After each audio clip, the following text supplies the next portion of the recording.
इधर इधर। Hello. Hello. हाय। Hello. हाय। जी, आपको हमारा नंबर कहाँ से मिला? अरे मैडम, आप सेलिब्रिटी हैं और सेलिब्रिटी का नंबर पता करना कोई मुश्किल काम थोड़ी है।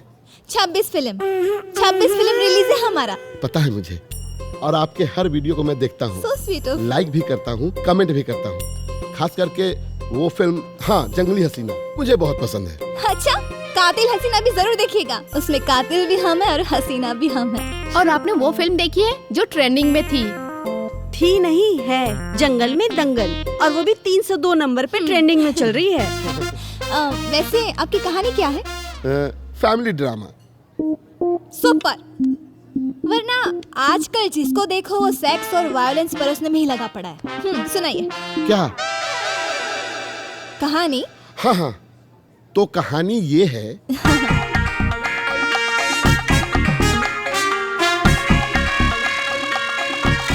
तो हीरो का बाप हाँ उस लड़की से मिलने शहर आ रहा है। हाँ। और आपको हीरो के बाप से जाकर मिलना है और आपको ये साबित करना है कि उस लड़की से आप 1000 गुना बेहतर हैं। बहुत दिनों बाद कोई कहानी ना सीधा दिल को टच किया है। देखिए, हमारे शरीर का पूरा रो रो खड़ा हो गया। वैसे हमारे अपोजिट हीरो कौन है?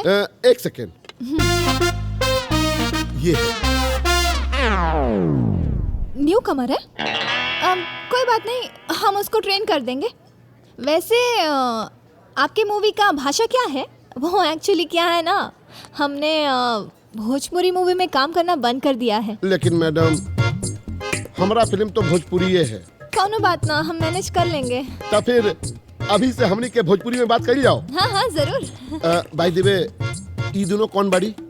अरे सॉरी, हम तो इंट्रोड्यूस करा और भूल गई नहीं। ई हमार फ्रेंड कामिनी है और ई Hello। पूजा। हाय। इनका खातिर भी कोनो रोल होगी तो दे दी। हाँ हाँ, बाना।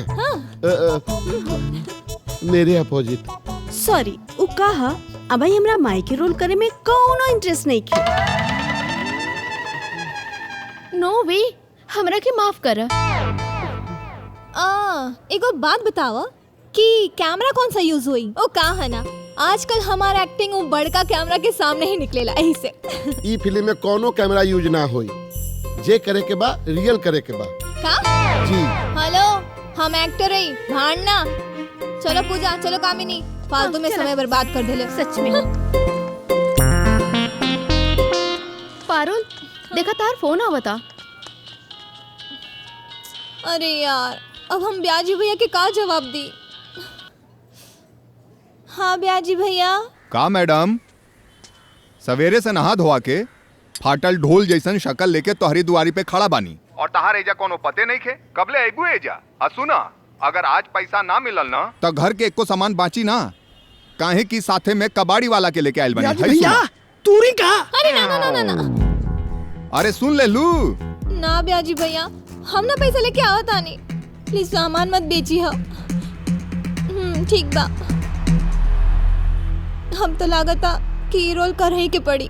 आज अगर पैसा ना मिलल ना तो मोहल्ला में होई हाला और टूटी ताला। तूरी का?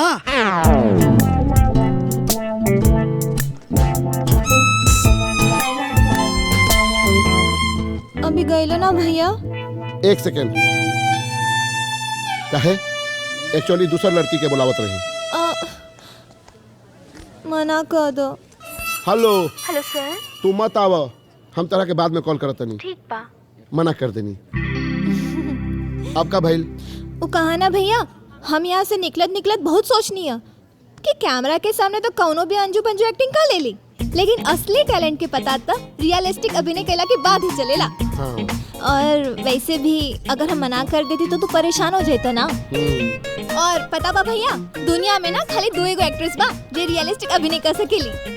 एगो दीपिका पादुकोण जे छपाक फिल्म में कैले रहली, हाँ। और एगो दूसर हम जे तोहार फिल्म में करब। हाँ हाँ, वाह, तू एकदम ठीक कहलू हा। अच्छा, पेमेंट का लेबू? कितना दिन के काम बा? बस 2 से 3 दिन के। अच्छा, ठीक बा, अपन कमीशन निकाल के 20 दे दी। 20,000 रुपया पर डे, एकदम डन डन। 20,000 पर डे? काहे कम बा का? ना ना, हम एडजस्ट कर ले। ठीक बा। 20,000? इला 20,000 रुपया एडवांस। Thank you. ठीक बा, अब हम चला तनी। एक्सक्यूज मी, हीरो के फोटो और बाकी के डिटेल्स हमरा के व्हाट्सएप कर दी हा, और बाकी के स्केड्यूल हम हीरो के संगे बात करके तय कर लेब। ठीक बा। और हाँ, बिल पे कर दिया।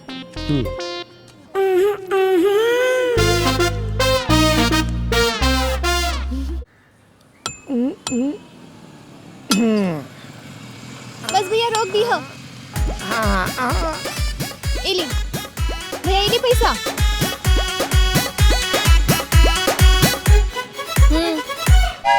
पहले फटाफट पैसा गिनी तब अंदर जाए के परमिशन मिली। भैया जी दूरी का ताला। हाँ तोरा अभी तोड़ के दिखाओ, ओकरा बाद तुम्हारी शक्ल ना तोड़ देनी ना तो हमारा नाम सुपरस्टार पारुल ना। तोरा पूजा ला पारुल, मारा इनके मुंह पे। मारा पैसा मुंह पे मारा। चाबी।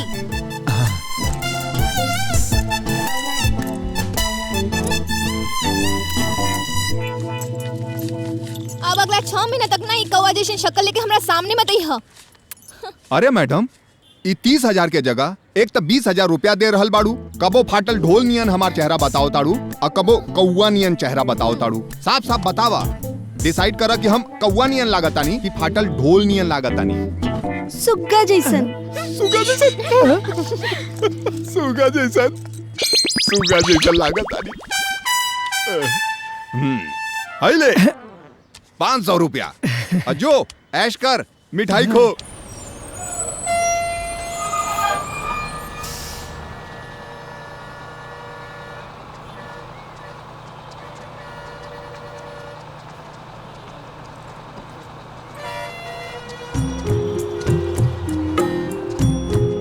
बबुआ। पापा प्रणाम। खुश रहो। आई तू बैग रखा मैं उतनी। हाँ।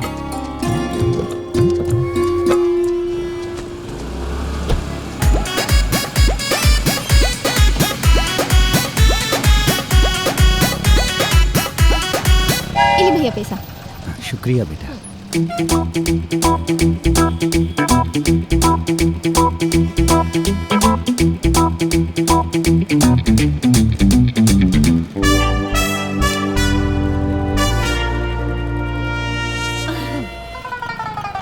Hi darling. अरे शर्मात कहाँ बाड़ा, कबो एक्टिंग नहीं कैले का। अच्छा से चपक के पकड़ा। सबके लगे कि चाहिए ना कि हमने के गर्लफ्रेंड बॉयफ्रेंड नहीं जा। अच्छा एक बात बताओ, यहाँ बाकी लोग के कौना के कौनो फर्क नहीं के पड़त हमने के ऐसे देख के, लेकिन एक ठर के बुड्ढा इतना घूर के काहे देखता हमने के? ठरकी बुढ़ा? ये बुढ़ा हमारे पापा हवन। का?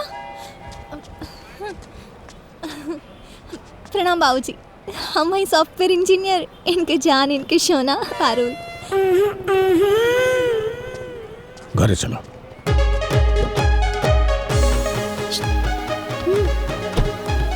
बैठ बैठ बैठ।